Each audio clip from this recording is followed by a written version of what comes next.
evening, and thank you for joining us on this very special program coming to you live from Ben Television.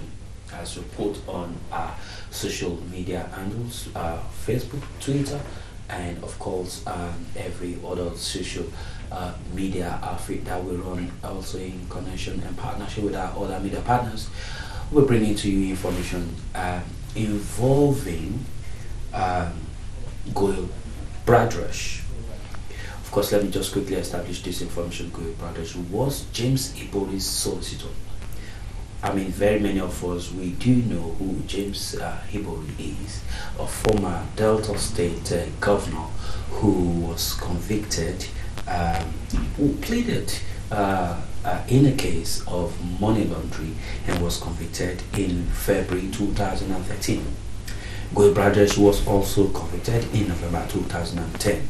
But years after that, having spent his time, Goyle decided to appeal his case.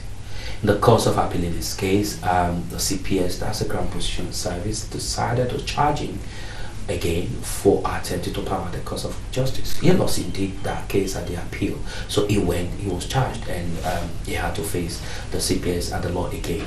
But in the course of that, unknown issues and revelations began to surface that included police corruption, how deep it runs, the cover-up, and of course the prosecutors' misconduct and the dishonesty in the case involving Goyle and of course James Ibori.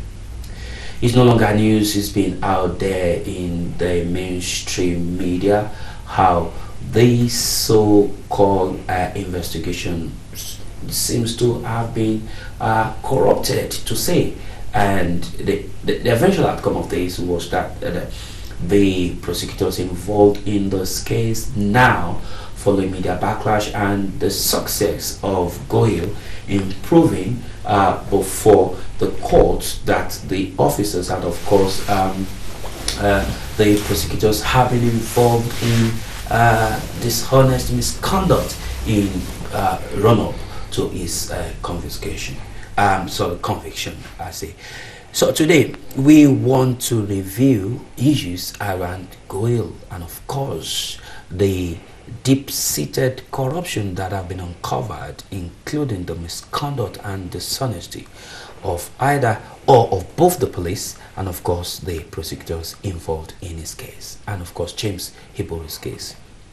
Joining me on the program today, he's a man who has been involved in that process, who has successfully fought on behalf of Goyle and succeeded in establishing the fact that the police officer involved and of course the prosecutors have displayed a high level of dishonesty and well, according to this was proved, which has led to there being the move from the case. Joining me in the studio today is Stephen Camlish, QC, to talk about some of the issues I have raised and how far this case is going to go. Stephen, thank you for being part of the program. Hi. We do appreciate your time with us. Can I just quickly ask you, give us a bit of some background to what happened and how you were able to prove that there has been some element of dishonesty, misconduct, and corruption? Right. Well, after Bradrush Gohill's conviction, he received information that some police officers who'd been investigating the original James Ibori case had been taking bribes. Police officers investigating James Ibori. Who was on that investigation for corruption? Who were on the investigation for the money laundering case against James Ibori. Now the police involved are now involved in corruption themselves. And that he'd received information that they were taking bribes, right, for giving information to the Ibori camp, and also he received information that they were giving information back to the police from the Ibori camp. Wow. So they were acting as double agents, these and one police officer in particular was the centre of his focus of this corruption, whose name is Detective Constable MacDonald. So let's establish this very well before we proceed so that my viewers will actually Yeah. grasp what we're talking about here. Yeah. There was a police officer involved in the investigation. Into the money laundering Money case. involving Yeah. James Ibori. Yeah. And this officer has, from the discovery, has been a double agent, collecting money from Yes. James Ibori's camp. So let me just explain how he became involved. Yes, go ahead. So James Ibori's solicitors Yes. employed a firm called Risk Management, private investigators, who are mostly ex-police officers, to advise them about the case. So it was a complex case involving fraud, allegedly, and so they employed this firm to advise them. But unbeknown to Bhadresh Gohil, this firm had a relationship with one of the main police officers who were investigating James Ibori. So he was receiving money to give information to the Ibori camp, allegedly. Receiving about money the- from who? From risk management. Well, risk management were providing the officer with money, and he was giving them information about the police investigation, which is basic corruption. And then, At the same time. unbeknown to them, who were employing Risk, the police officer was giving information they got from Risk back to the police at the same time. So he was giving and getting information for money. Was this known? It wasn't known by anyone, apart from the people who were involved. It only became known to Bhadresh Gohil later on. So After he has served his time. after he's in the middle of serving his time, and so he ran an appeal which centered around this alleged corruption. And at the appeal, he just had information. He didn't have the hard evidence. So in the appeal, the court had to rely on the prosecution to ask them whether or not the corruption existed, whether there was any evidence.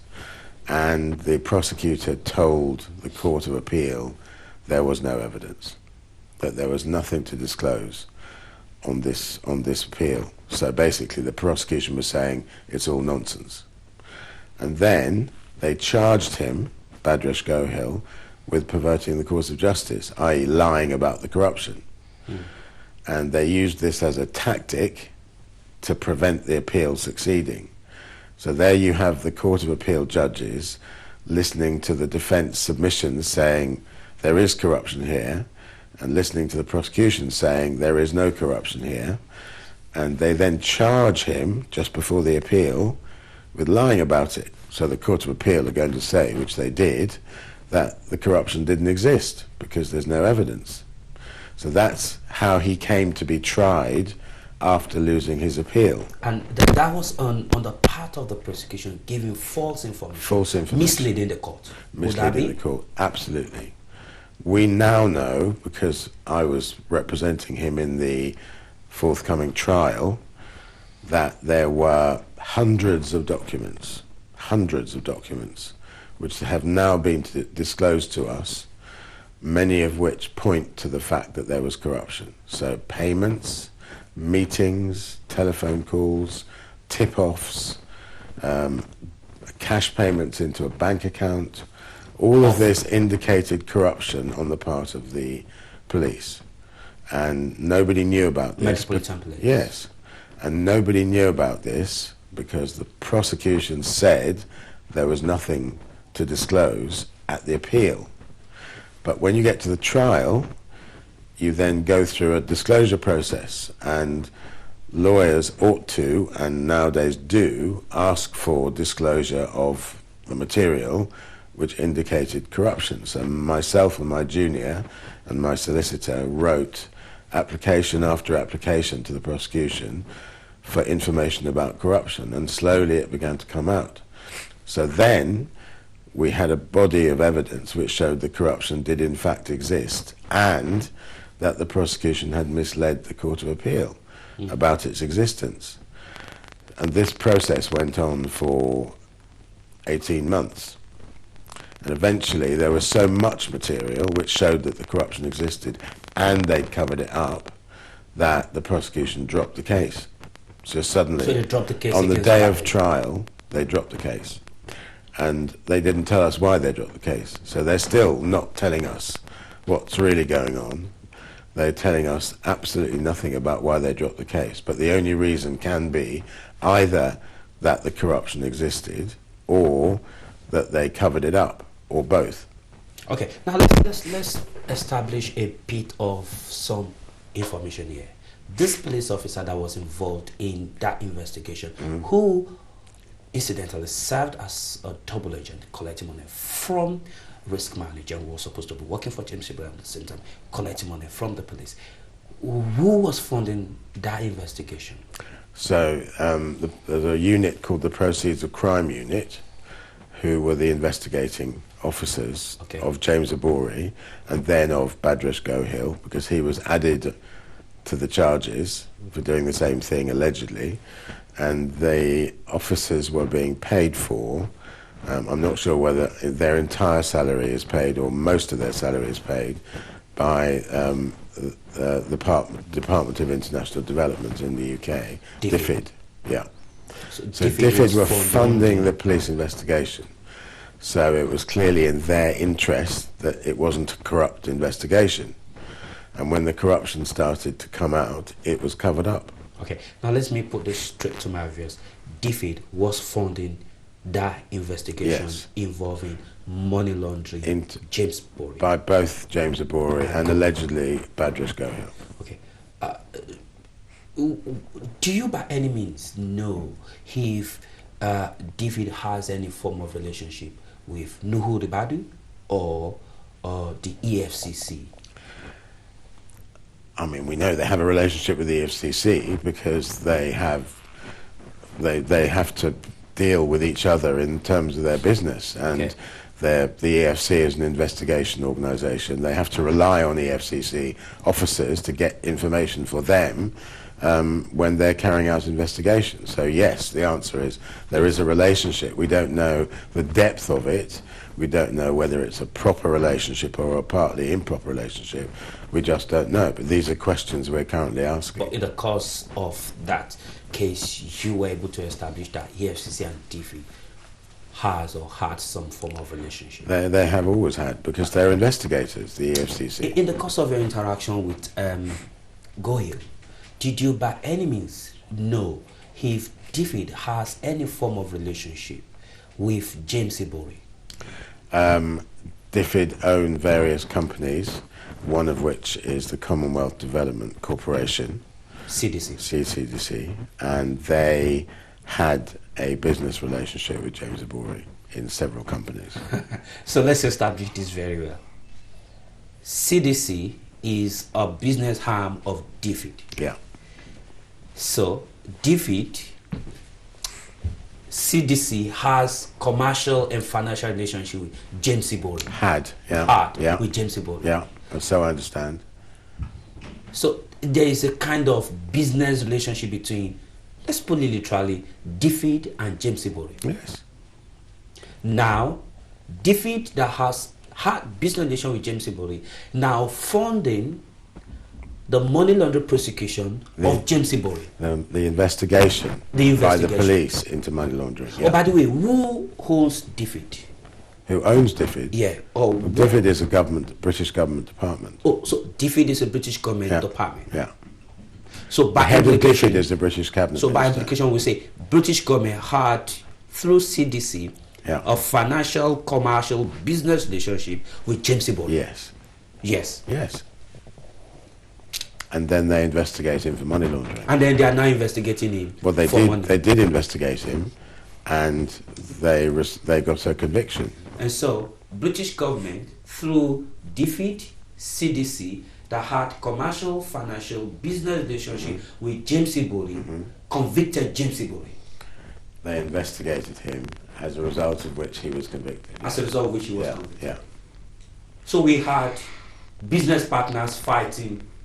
And then one used some kind of relationship to send one. I don't know. Nobody here on this side of the fence knows exactly how it what happened works. Between DFID, CDC, and James Ibori. Only James Ibori and his team will be able to tell us what happened why that relationship broke down. I have no idea. Why? You wouldn't know. I've got no idea, but I don't even know if it broke down.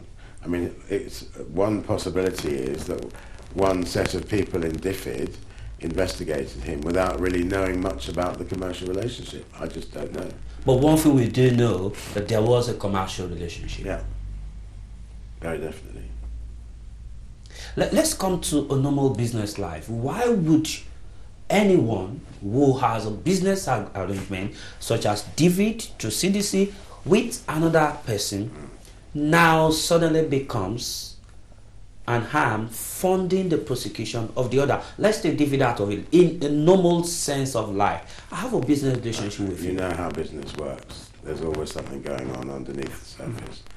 And it's always about relationships breaking down, people owing each other money, people not sticking by the agreements, people having expectations which don't come to fruition. I mean, I have no idea whether or not they had a relationship which broke down. No idea. But the fact is that the department with whom he had a commercial relationship also funded a criminal investigation into his activities at the same time as they had the commercial relationship. Now, and the police officer who was being, funded to carry out this investigation has now been roped into a corruption case. He is the main Man. corrupt officer on the face of the papers. He's the one who had the corrupt relationship with risk management, who were employed by the Ibori camp in his trial. I don't know if you will know this. In the course of your discussion with Gohil, did he by any means tell you if EFCC knew that DFID through CDC had commercial business financial relationship with James Ibori? It's a fact that the CDC did have a financial relationship with James Ibori. It's visible in company. So EFCC would have known activities. that there was financial business relationship with James Ibori and DFID or CDC. James Ibori was a major politician who had lots of business interests. I'd be very surprised if the EFCC didn't know. Because they were criminal investigators, so it's their job to dig, and in digging, it's on the surface whether the fact that there was a relationship.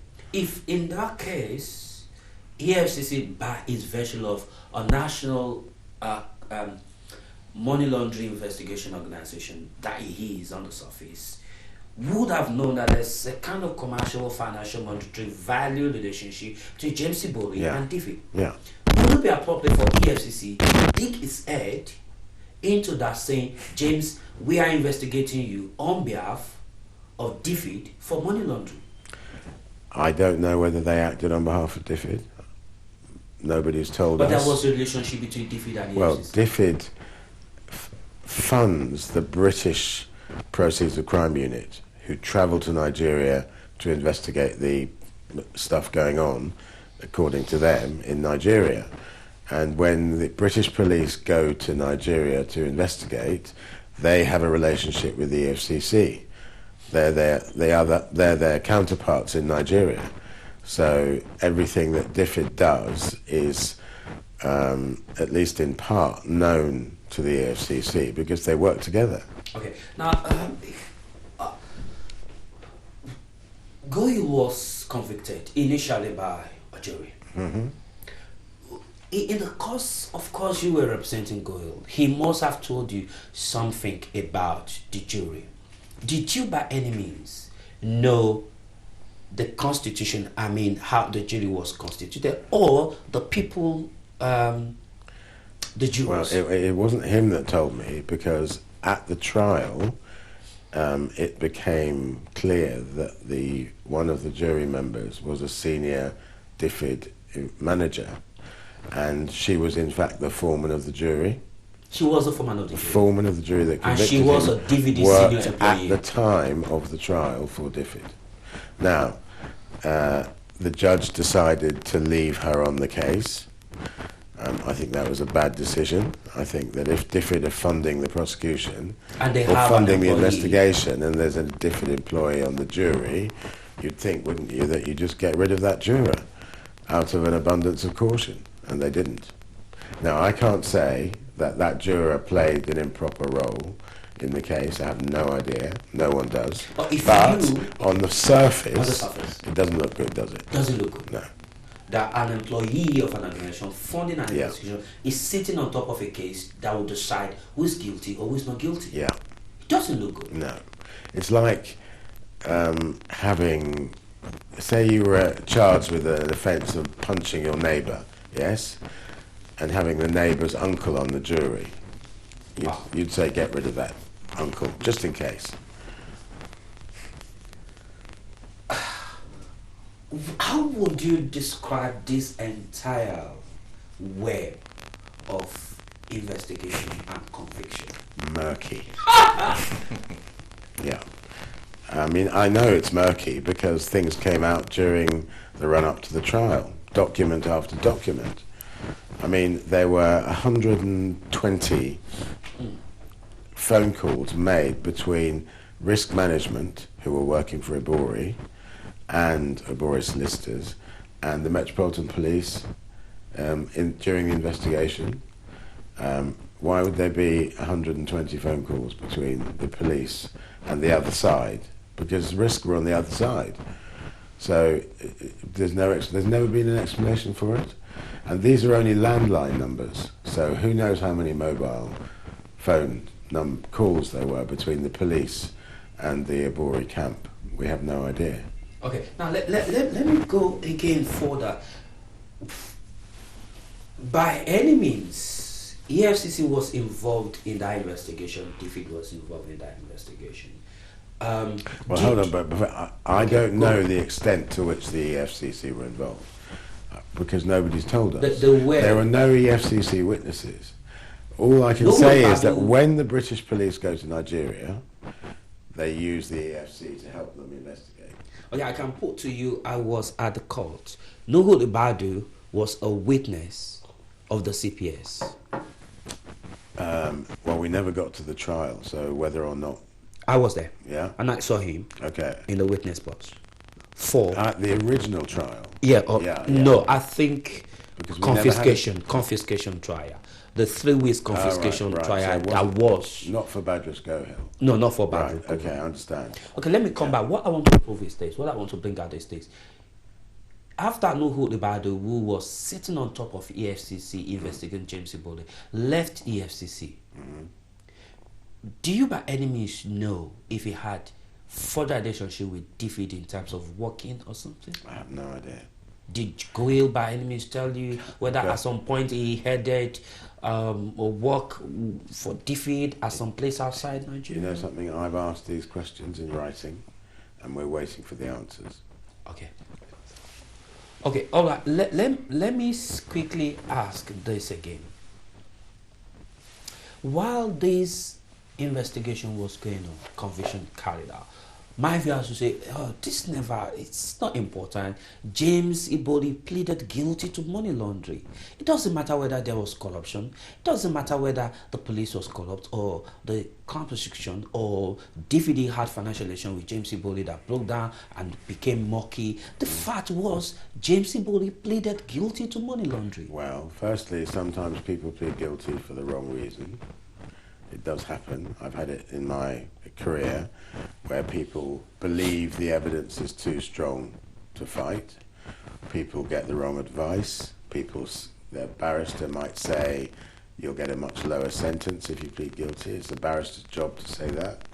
And sometimes people don't have the willpower to go through a long trial. So I can't say whether James Ibori is guilty or not guilty. But what I can say is that where there is corruption on this scale in the background of a case and involved in the case, the British law says that even if you plead guilty, the conviction should be quashed because the British public can't countenance such major corruption in a criminal investigation, and therefore, whether you plead guilty or plead not guilty, the conviction can be quashed. So in this case, that's what Should have happened. we are currently aiming for. On So behalf if- of Badrish Gohill, I am going for a quashing. Okay. of Now, his before we go, conviction. I was going to ask you that Goyle also pleaded guilty. Well, But we're going to go on a short break. All right. When we return from that break, I was going to ask you that Goyle also pleaded guilty. It doesn't really matter. After all, he pleaded guilty. Well- why would he plead guilty? all right, there's some And at history what to this. point? There's history to this. Okay. So, Let's quickly go on a very short break. Okay. When we return, all right, we'll get back on that. yeah. All right. We'll be back. Don't go away.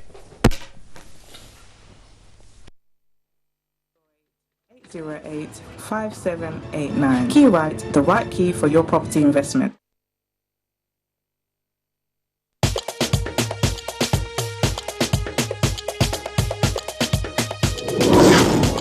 Thank you Believe so much me, for being part there's of a the lot program. more to come. Thank you so much. All right, I need to go. My name is Tunde Alabi. I've got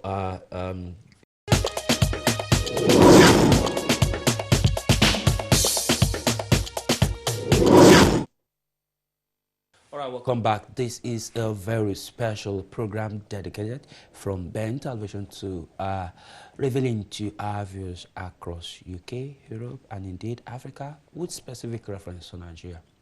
The case of money laundering involving former governor of Delta State, James Ibori, his solicitor, Bradley Gohish, who were both convicted at some point.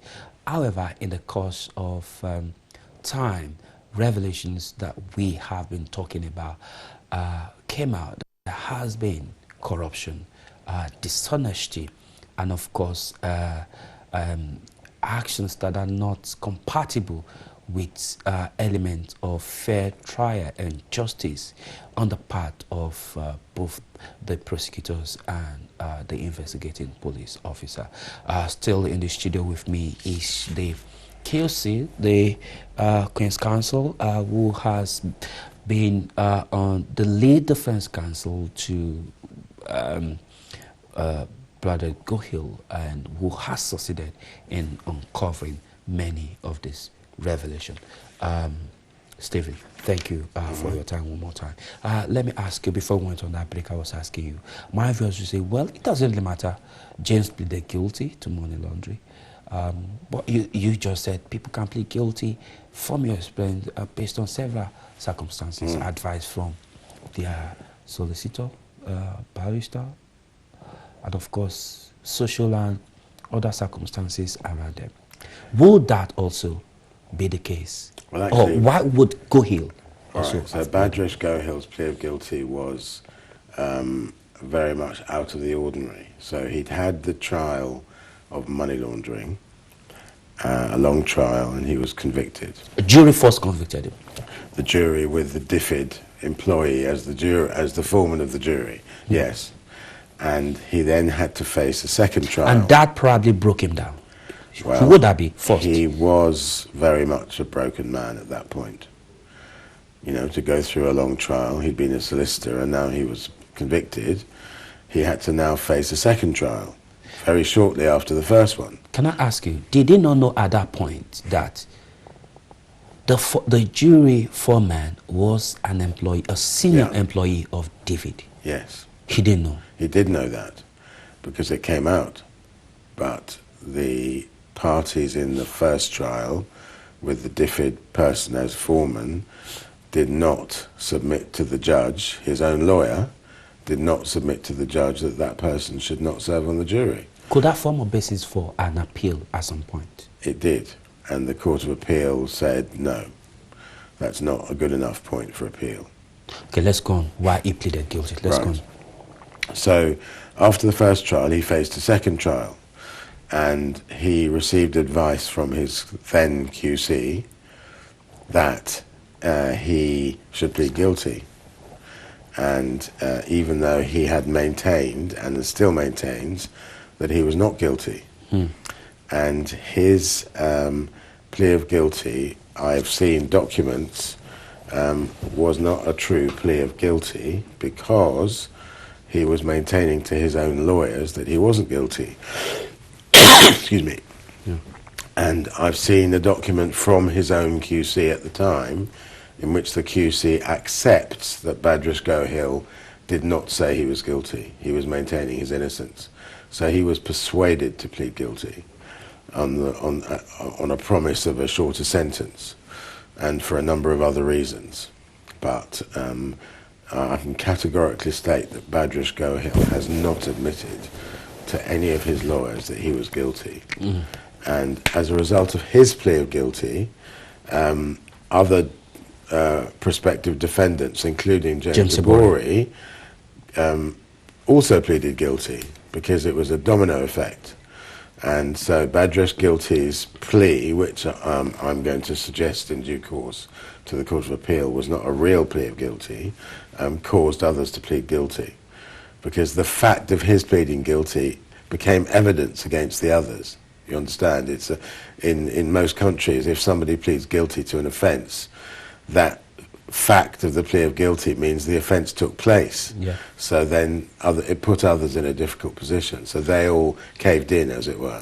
So that's why his plea of guilty is not really what it seems. Okay. One of the other people involved in this matter who also pleaded guilty following Goy's plea of guilty was Lambertus de Boer, who is involved in the V-Mobile case in which James Ibori pleaded guilty, was charged for. Joining us now via Skype is De Boer, all the way from Barcelona, to also shed some light to this issue of James Ibori's case, and of course, Gohill. De Boer, thank you for joining us on the program today. Good evening. Good evening, De Boer.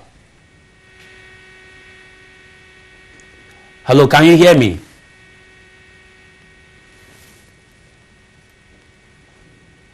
Good evening, De Boer. Are you there? Okay, we're trying to establish contact with Lambertus de Boer, who was involved in the V-Mobile case at that time. Oh, yes, he's here now.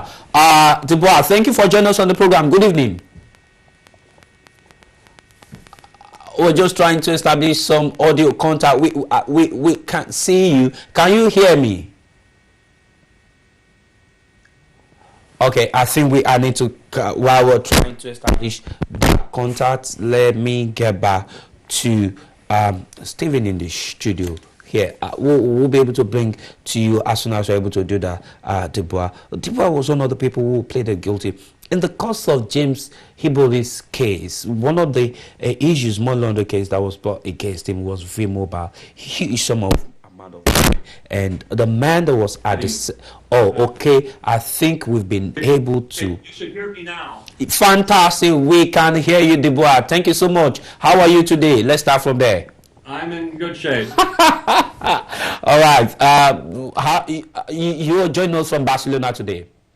Yes, I live here in Barcelona. Okay, let's take your case this way. You also pleaded one of the charges brought against James Ibori in his money laundering case in London, UK here, was the case of V-Mobile. Huge amount of money. Do you want to give us some quick information around that V-Mobile transaction for which James Ibori pleaded guilty and he faced conviction? Well, the V-Mobile was a long-running hostile situation whereby several different interested parties were looking to get involved, and we were engaged by two of the more important shareholders, Ecom State and Delta State, to provide both advice and possible acquisition candidates for their particular shares. We actually, myself and Danny McCann organized the arranger agreements back in early November 2005, where we negotiated the terms of the agreements and the types of work that we were going to do, and the compensation arrangements. And it was all built around a success fee arrangement, built around a a minimum price that we were going to achieve. And if we hadn't achieved that for the clients, we wouldn't have been paid at all.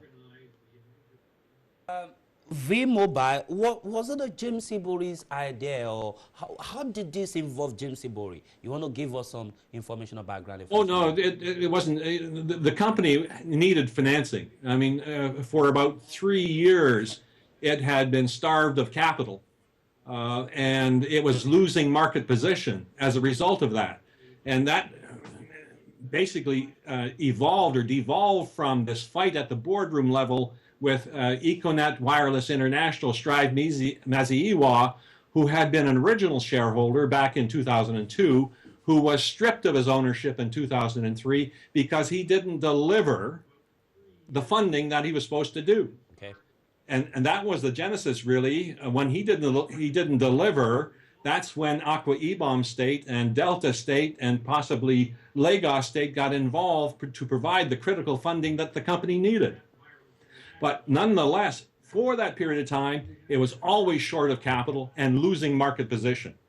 It was losing position to Glow Mobile, which was another company in the same sector. The top company was MTN. So at that point, Aqua Ibom, Delta, and probably Lagos State decided to come in and provide some financial support to get it going.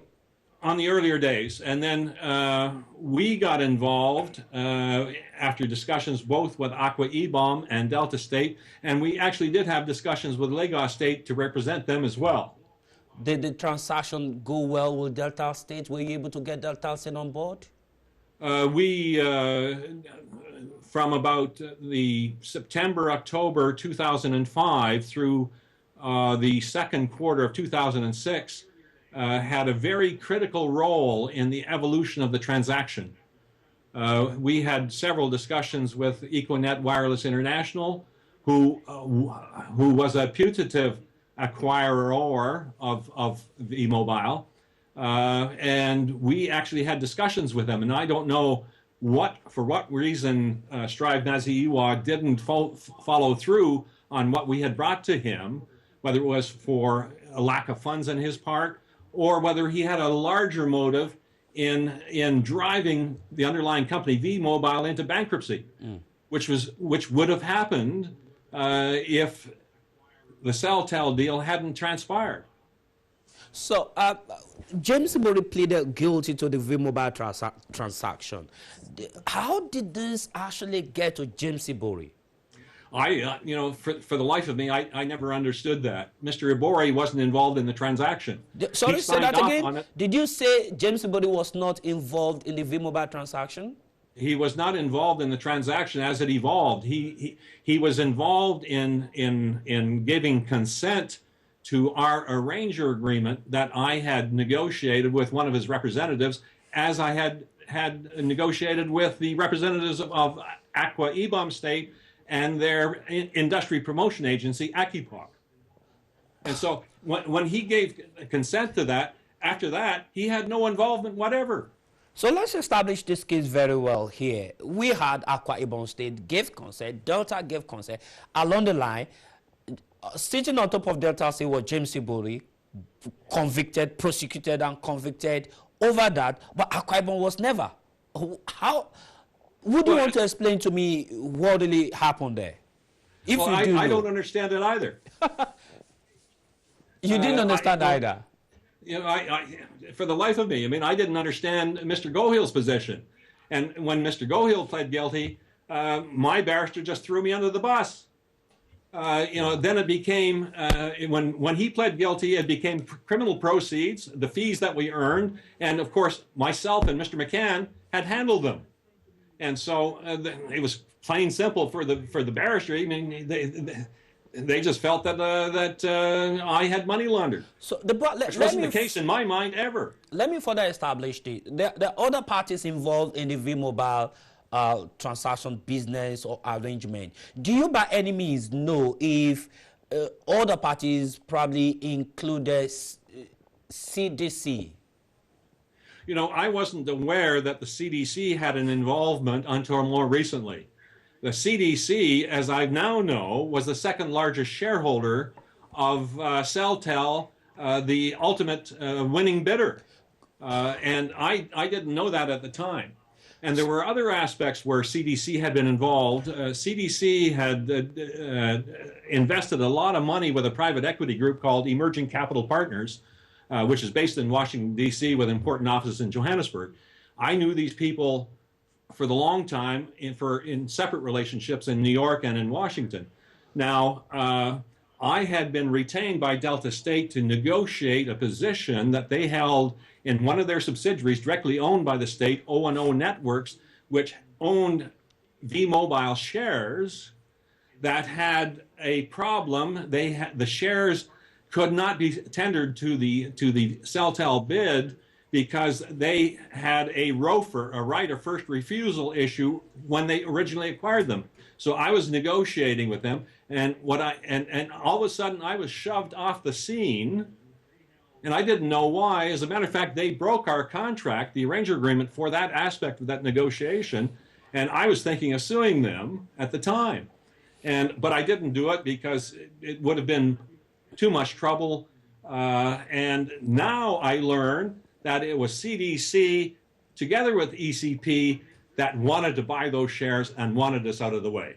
Okay, for my viewers at home, so that we can get this clear, CDC, business financial arm of DFID, a department of the British government, yes? Yes. Yes. Had financial stake in Celtel. In fact, the second largest shareholder in Celtel.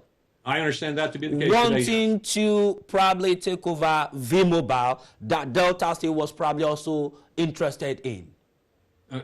Could you repeat that for me, please? So CDC, Yes.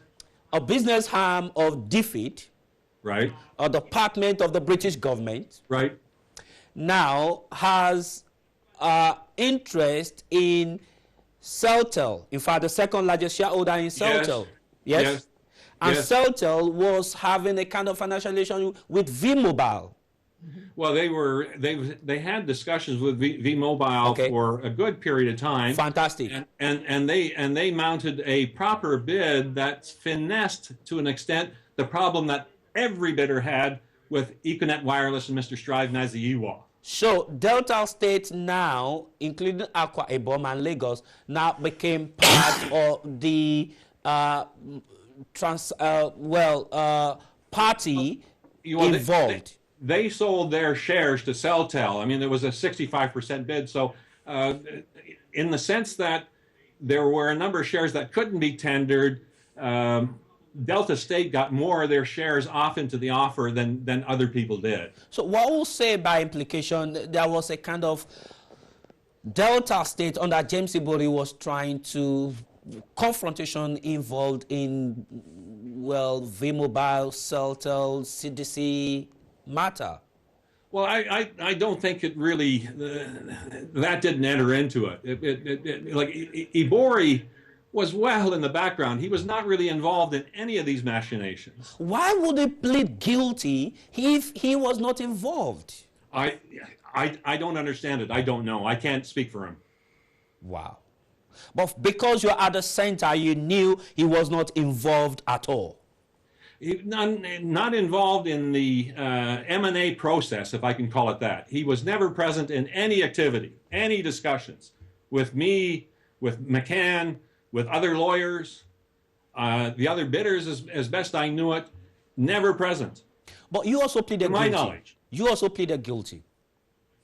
I did, yes, because I had monumental discussions with my solicitor and barrister about that issue.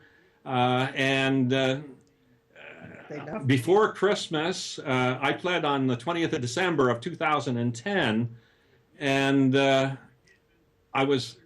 level of resistance from me was incredible, but they backed me into a corner, and I pled. And I'll tell you, over the Christmas period, I thought about it more, and we must have had 20 hours of meetings with my solicitors, with Saunders Law, telling them that this was totally wrong, that I wanted to recant.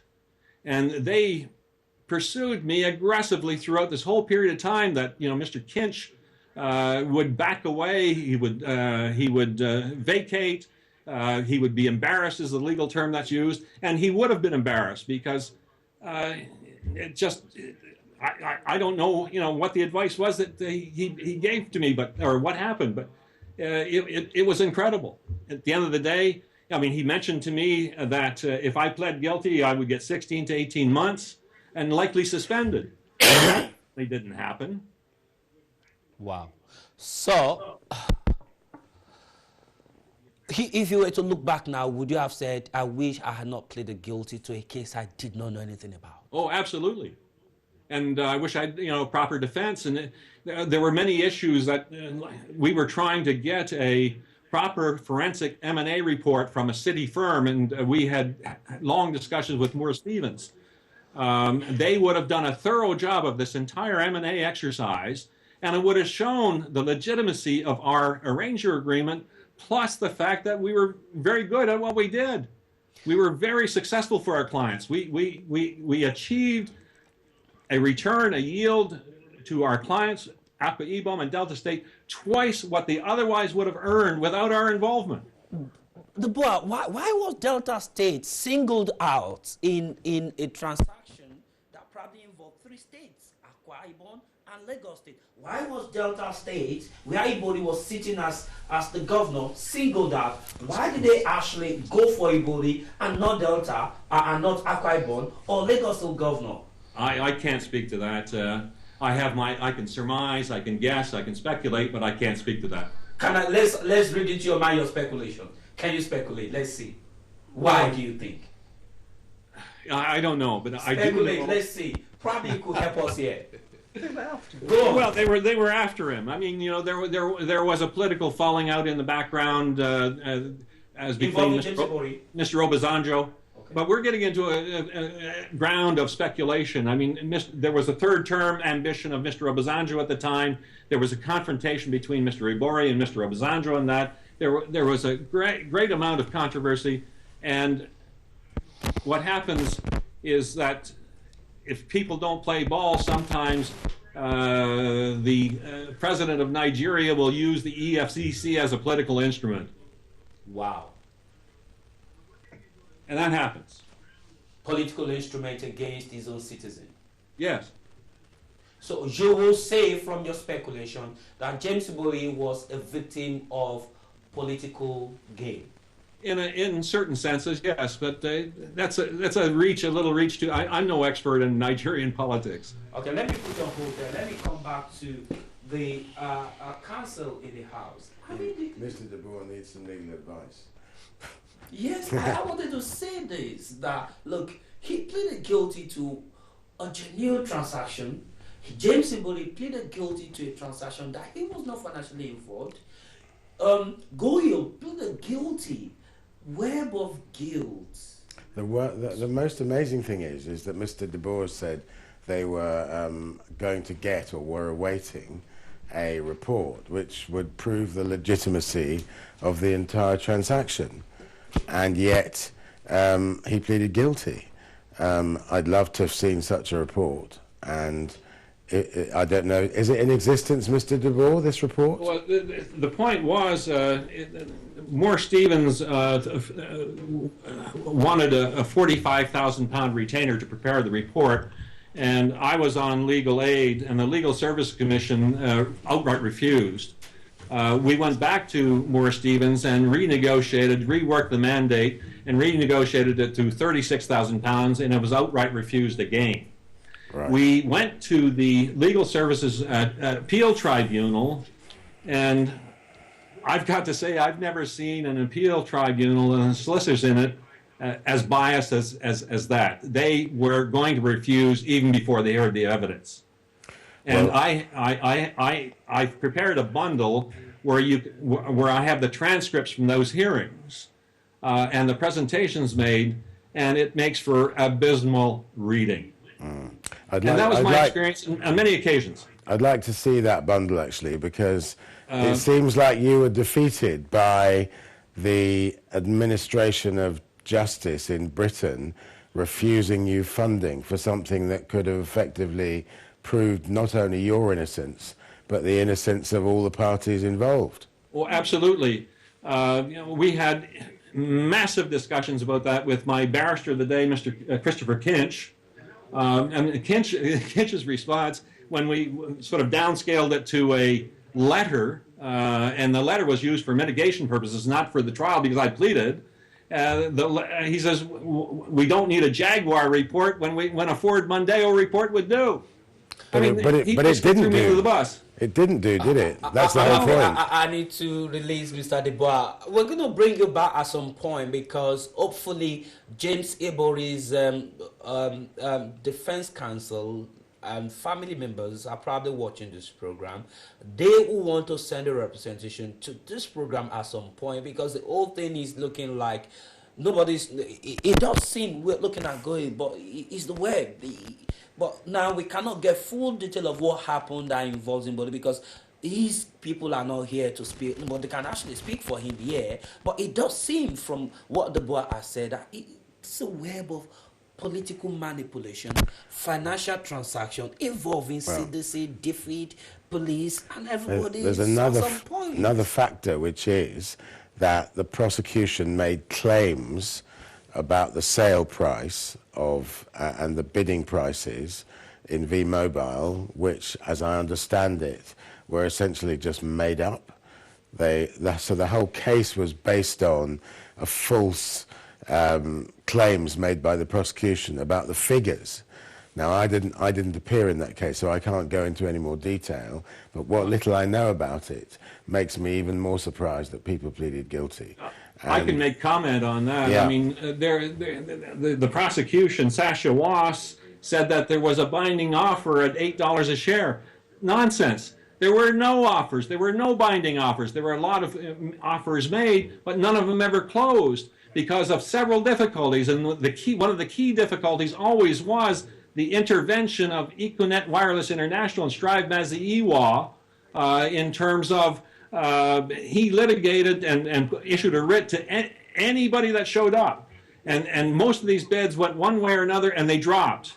Yeah. And what is an $8 bid? What is an $8 bid that gets dropped worth? It's not worth anything. Exactly. So the truth is, in V-Mobile, there was no actual binding bid, which was the foundation for the whole prosecution, and it just didn't exist.